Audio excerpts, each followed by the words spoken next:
ഏറ്റവും നമുക്ക് ഈ വെള്ളപ്പൊക്കത്തിൻ്റെ അവസ്ഥ മനസ്സിലാക്കുന്ന ഒരു ദൃശ്യം ആറന്മുള എഞ്ചിനീയറിംഗ് കോളേജാണ് നമ്മൾ കാണുന്നത്. ഈ കാണുന്ന കൊടി, ഈ കൊടി വലിയ ഉയരത്തിൽ കെട്ടിവെച്ചിരുന്ന ഒരു കൊടിയാണ്. ഇത് എഞ്ചിനീയറിംഗ് കോളേജിൻ്റെ ഒരു പക്ഷേ മെസ്സോ അല്ലെങ്കിൽ ഹാളോ ആകാൻ സാധ്യതയുണ്ട്.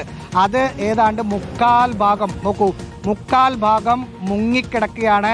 അതിനകത്ത് അലങ്കോലമായി കസേരയും ചെയറുമൊക്കെ കിടക്കുന്ന കാണാം. ഇങ്ങോട്ട് നോക്കിയാൽ കുറച്ചുകൂടി നമുക്ക് ട്രാൻസ്ഫോമർ, ഈ എഞ്ചിനീയറിംഗ് കോളേജിൻ്റെ ഗേറ്റാണ്. ആ ഗേറ്റ് ഇത് സെക്യൂരിറ്റി റൂമായിരിക്കും. സെക്യൂരിറ്റി റൂം മുക്കാൽ ഭാഗം മുങ്ങിക്കിടന്നു. എഞ്ചിനീയറിംഗ് കോളേജിൻ്റെ അതിർത്തി അല്ലെങ്കിൽ ആളുകൾ കയറാൻ ഉള്ള ഗേറ്റാണ്. ഈ ബോർഡ് ഇത്ര ആകെ നമുക്ക് കാണാവുന്ന ഇത്രയാണ്. അതിനടിയിൽ കുറേ അടി താഴ്ചയിൽ ബോർഡ് ഉണ്ടാകും. എഞ്ചിനീയറിംഗ് കോളേജിൻ്റെ എൻട്രൻസ് ആണ് ഈ കാണുന്നത്. എൻട്രൻസിനകത്തൂടെ എഞ്ചിനീയറിംഗ് കോളേജിനകത്തേക്ക് വെള്ളം കയറി. ഇതാ ഒരു SFIയുടെ കൊടിമരം, ആ കൊടിമരത്തിൻ്റെ കൊടി മാത്രമാണ് നമുക്കിവിടെ കാണാറുള്ളത്. ഇത് മറ്റൊരു സെക്യൂരിറ്റി റൂമാണ്. ഏതാണ്ട് എല്ലാം തന്നെ മുങ്ങിക്കിടക്കുന്ന ഒരവസ്ഥ. ഈ ഭാഗത്ത് ഇത്ര വലിയ വെള്ളപ്പൊക്കം ദുരന്തം ഇതുണ്ടായിട്ടുണ്ടോ എന്ന് സംശയം പലർക്കും ഉണ്ടെങ്കിൽ അത് മാറും. എന്ന് മാത്രമല്ല, ഈ പ്രദേശത്ത് നമ്മളീ പോകുന്നത് ഒരു കായലിലൂടെയോ അല്ലെങ്കിൽ പുഴയിലൂടെയോ ഏറ്റവും ചുരുങ്ങിയതൊരു തോടിലൂടെ, കൈത്തോടിലൂടെ പോലുമല്ല. ഇത് മുഴുവൻ വയലാണ്. നമ്മളിപ്പോൾ പോകുന്നത് റോഡാണ്. റോഡിലൂടെ മുമ്പ് റോഡുണ്ടായിരുന്ന സ്ഥലത്തൂടെ പോകുമ്പോഴാണ് ഈ കാഴ്ച കാണുന്നത്. ഇത് എഞ്ചിനീയറിംഗ് കോളേജിൻ്റെ മറ്റൊരു ഭാഗമാണ്. അത് മുഴുവൻ മുങ്ങി നിൽക്കുന്നു. നമുക്ക് ദൃശ്യങ്ങൾ ഒരു വൈഡ് റേഞ്ചിൽ മുന്നിലേക്കുള്ള വിഷ്വലിൽ കണ്ടാൽ മനസ്സിലാകും. ഒരു വേമ്പനാട് കായലൊക്കെ പോലുള്ള ഒരു വലിയ കായൽ സ്വഭാവത്തിൽ കിടക്കുന്നു.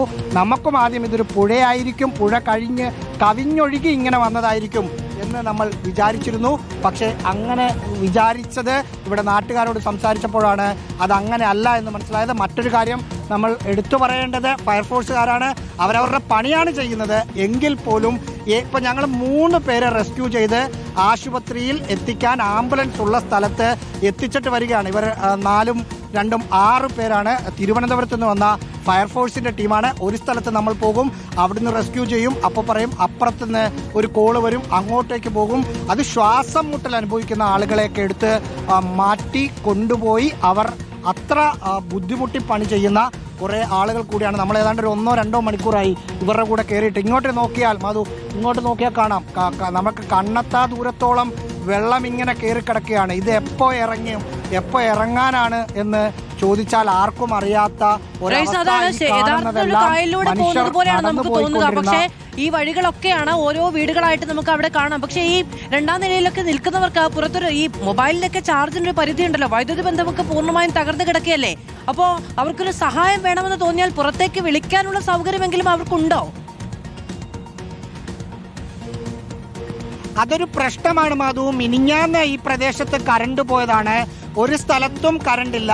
അവർ അക്കാര്യം പറയുന്നുമുണ്ട്. പക്ഷേ ഇവിടുത്തെ ജനപ്രതിനിധികളോട് സംസാരിക്കുമ്പോൾ അവർ അക്കാര്യത്തിൽ നിസ്സഹായാവസ്ഥരാണ്. ഞാൻ അബിൻ വർക്കിയോട് നേരത്തെ കണ്ടപ്പോൾ ചോദിച്ചിരുന്നു, ഇങ്ങനെ കുറേ സ്ഥലത്ത് അവസ്ഥയുണ്ടല്ലോ എന്ന് പറയുമ്പോൾ അവരെ പരമാവധി നമ്മൾ പുറത്തേക്ക് ഇറങ്ങി വരണം, ക്യാമ്പിൽ കഴിയണം എന്ന് പരമാവധി നമുക്ക് പറ്റാവുന്ന ഭാഷയിലൊക്കെ പറയുന്നതാണ്. പക്ഷെ അവരില്ല എന്ന് പറയുമ്പോൾ നിർബന്ധിച്ച് വലിച്ചിറക്കി കൊണ്ടുവരാൻ കഴിയില്ലല്ലോ എന്നാണ് അദ്ദേഹം പറഞ്ഞത്. ഒരു പക്ഷേ അങ്ങനെ പോലും നമ്മൾ അവരുടെ കുറേ കാഴ്ചകൾ കണ്ടിട്ടാണ് അവരെയൊക്കെ ജില്ലാ ഭരണകൂടത്തിന് ഏതെങ്കിലും നിയമപരമായ കാര്യങ്ങളിലൂടെ പുറത്തേക്ക് കൊണ്ടുവരാൻ പറ്റുകയാണെങ്കിൽ അത് ചെയ്യണം. ഒരുപക്ഷെ ഒരു ജനപ്രതിനിധിക്ക് അത് ചെയ്യാൻ ചില പരിമിതികളുണ്ടാകും. നാളെ അവർ ആ വീട്ടിൽ വോട്ട് ചോദിച്ചു പോകേണ്ടവരായിരിക്കും. പക്ഷേ ജില്ലാ ഭരണകൂടം നമ്മുടെ നിയമ സംവിധാനങ്ങളൊക്കെ മിക്ക വീട്ടിലും കണ്ടു. മിക്ക വീട്ടിലും 2ാം നിലയിൽ ആളുകളുണ്ട് എന്ന് മാത്രമല്ല 1ാം നില ഏതാണ്ട് മുങ്ങി താഴ്ന്ന് കിടക്കുകയാണ്. എല്ലാ വീട്ടിലും തന്നെ ചെറിയ കുഞ്ഞു കുട്ടികൾ,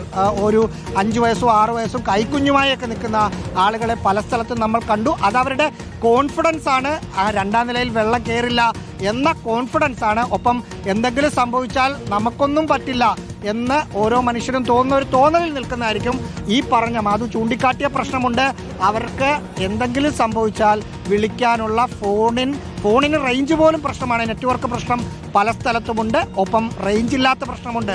റേഞ്ച് ഉണ്ടായിരുന്നെങ്കിൽ സ്വാഭാവികമായും അവർ ഒരു കുപ്പി വെള്ളം തരാമോ എന്ന് ദൂരെ നിന്ന് ഞങ്ങളോട് വിളിച്ചു ചോദിക്കേണ്ട, ഒരു പാരസെറ്റാമോളുടെ ഗുളിക നിങ്ങളുടെ കയ്യിലുണ്ടോ എന്ന് ഉച്ചത്തിൽ വിളിച്ചു ചോദിക്കേണ്ട അവസ്ഥയില്ലായിരുന്നു. നമ്മൾ ഒരു സ്ട്രിപ്പ് ഗുളിക ഒരു ചോദിച്ച ഒരു അപ്പാപ്പന് കൊടുക്കാൻ വേണ്ടി പോയപ്പോൾ അപ്പുറത്തെ 2 വീട്ടിൽ നിന്ന് ഒരു ചേച്ചിമാർ വന്നിട്ട് ഞങ്ങൾക്കും ഗുളിക വേണം എന്ന് പറഞ്ഞ് ഇവരുടെ കയ്യിലുണ്ടായിരുന്ന 3 സ്ട്രിപ്പ് ഗുളിക, അതായത് 30 ഗുളിക 3 കുടുംബത്തിന് കൊടുത്തതിന് ശേഷമാണ് വരുന്നത്. അവർക്ക് ആ ഗുളിക വേണമെങ്കിൽ അത് വിളിച്ച് ചോദിക്കാൻ ഫോണിൽ പോലും റേഞ്ചില്ല. ഇനി ഫോണിൽ റേഞ്ച് കിട്ടിയാൽ തന്നെ ഇനി 2 ദിവസമൊക്കെ നിൽക്കുന്ന, ഇപ്പോൾ എല്ലാവരും വലിയ ഫോണായിരിക്കും ഉപയോഗിക്കുക, 2 ദിവസമൊക്കെ കഴിഞ്ഞാൽ റേഞ്ച് പൂർണ്ണമായും, റേഞ്ചല്ല അതിൻ്റെ പവർ, ബാറ്ററി പൂർണ്ണമായും ഇറങ്ങുന്ന ഒരു പ്രശ്നം കൂടിയുണ്ട്. ഈ സ്ഥലത്ത് ഏതാണ്ട് എല്ലാ വീട്ടിലും 2ാം നിലയിലും ടെറസിലുമൊക്കെ ആളെ കണ്ടു. അതിൽ ജില്ലാ ഭരണകൂടത്തിന് എന്തെങ്കിലുമൊക്കെ ചെയ്യാൻ പറ്റുകയാണെങ്കിൽ അവരെ കൂടി കൺവിൻസ് ചെയ്യുകയാണെങ്കിൽ നല്ല കാര്യമെന്ന് നമുക്ക് അത് എടുത്തു പറയേണ്ട കാര്യമുണ്ട് മധു. ശരി റഹീസ്, ഇപ്പോൾ ഏത് മേഖലയിലേക്കാണ് പോയിക്കൊണ്ടിരിക്കുന്നത്? ഈ എത്ര ആളുകളെ ഇതിനകം ഇപ്പോഴും ഇന്നും ഈ വെള്ളം കയറി കിടക്കുന്ന ഇടങ്ങളിൽ നിന്ന് ക്യാമ്പുകളിലേക്ക് എത്തിച്ചിട്ടുണ്ട്?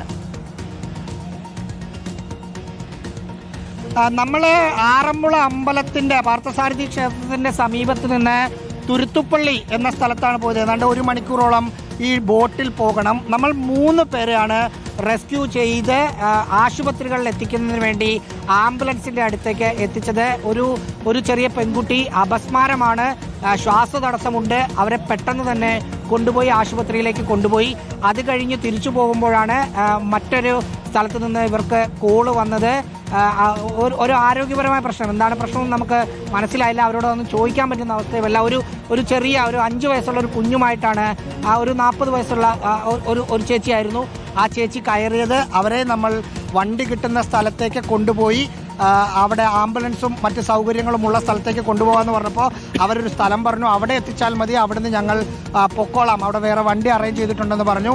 അവരെ എത്തിച്ചു. മറ്റൊരു പ്രായമായ ഒരു അപ്പാപ്പനെയും റെസ്ക്യൂ ചെയ്തതിന് ശേഷമാണ് ഇവരിപ്പോൾ പോകുന്നത്. ഇവർക്കിപ്പോൾ തിരുവല്ലയിലേക്ക് പോകണം എന്ന നിർദ്ദേശം ഈ ടീമിന് വന്നിട്ടുണ്ട്. ഇവരുടെ മേലധികാരികൾ പറഞ്ഞു അവിടെ വെള്ളം കയറി തുടങ്ങി, പല സ്ഥലത്തു നിന്നും വിളിക്കുന്നുണ്ട് എന്ന ഒരു കോള് വന്ന സമയത്ത് നമ്മൾ തിരിച്ചു വന്ന എന്ന് പറഞ്ഞാൽ നമ്മുടെ പരിപാടി കഴിഞ്ഞു. സ്വാഭാവികമായിട്ടും വേറെ ആരെങ്കിലും വിളിച്ചാൽ ഇവർ ഇനിയും അവർക്ക് വേണ്ടി ചെയ്യും. ഇപ്പോൾ അവർക്ക് മറ്റു കോളുകളൊന്നുമില്ല. അതുകൊണ്ട് തിരിച്ച് ഞങ്ങൾ തുടങ്ങിയ ഭാഗത്തേക്ക് വന്നുകൊണ്ടിരിക്കുകയാണ്. ഏതാണ്ട് ഒരു 2 മണിക്കൂറോളമായി ഇവർ വെള്ളം കൊടുത്ത് ഭക്ഷണം കൊടുത്ത് ആളുകളെ റെസ്ക്യൂ ചെയ്ത്, അതിനിടയിൽ ഇവർ ഭക്ഷണം കഴിച്ചത് ഒരു സ്ഥലത്ത് ഒരു ക്യാമ്പിൽ എത്തിയപ്പോൾ അവിടെ ഇരുന്ന് ഈ 6 പേര് ഭക്ഷണം കഴിക്കുന്ന കാഴ്ച കൂടി കണ്ടു. ഇവരൊക്കെ ചില ആളുകൾ ഫയർഫോഴ്സിന് എല്ലാ ദിവസവും പണിയില്ലല്ലോ എന്ന് പറയുന്ന ആളുകൾക്ക് പണിയുള്ളപ്പോൾ ഇവരുടെ ഒരു പണി എത്രയാണ് എന്ന് നമ്മൾ ഊഹിക്കാൻ ഈ കാഴ്ചകളൊക്കെ കാണേണ്ടി വരും എന്ന് റഹീസാണ് വിവരങ്ങൾ നൽകിയത്. 10-20 മിനിറ്റോളമായി റഹീസിന്റെ ഈ യാത്ര നമ്മൾ പ്രേക്ഷകരിലേക്ക് എത്തിക്കുകയാണ്. ആറന്മുള അനുഭവിക്കുന്ന യഥാർത്ഥ പ്രശ്നം എന്താണ് എന്നത് മനസ്സിലാക്കേണ്ടത്. ഇതൊക്കെ ഉൾപ്രദേശങ്ങളാണ് എന്നുള്ളതാണ്. നേരത്തെ അഡ്വക്കേറ്റ് അബിൻ വർക്കി പറഞ്ഞതുപോലെ ഏറ്റവും ഉള്ളിലേക്കൊക്കെ ആളുകൾ ഇപ്പോഴും പൂർണ്ണമായും വീടൊക്കെ വെള്ളക്കെട്ടിലേക്ക് പോകുന്ന ഒരു സാഹചര്യമുണ്ട്. നമ്മൾ കണ്ടു പല വീടുകളും മുക്കാലും മുങ്ങിയ അവസ്ഥയിലാണ്. അതിൻ്റെയൊക്കെ 1ാം നിലയിലൊക്കെ ആളുകൾ തുടരുന്നുമുണ്ട്. ആരോഗ്യ പ്രശ്നങ്ങൾ ഉള്ളവരുണ്ട്. കുടിവെള്ളവും ഫോണിന് ചാർജും ഒക്കെ ഇല്ലാതെ അവിടെ തുടരുന്ന സാഹചര്യമുണ്ട്. ഈ സിറ്റുവേഷൻ ഇനി മാറണമെങ്കിൽ ഏതാണ്ട് 1.5 ദിവസം കൂടി മഴ മാറി നിൽക്കേണ്ടുന്ന ഒരു ആവശ്യകതയുണ്ട്. ആറന്മുള യഥാർത്ഥത്തിൽ വലിയ പ്രതിസന്ധിയിൽ തന്നെയാണ്.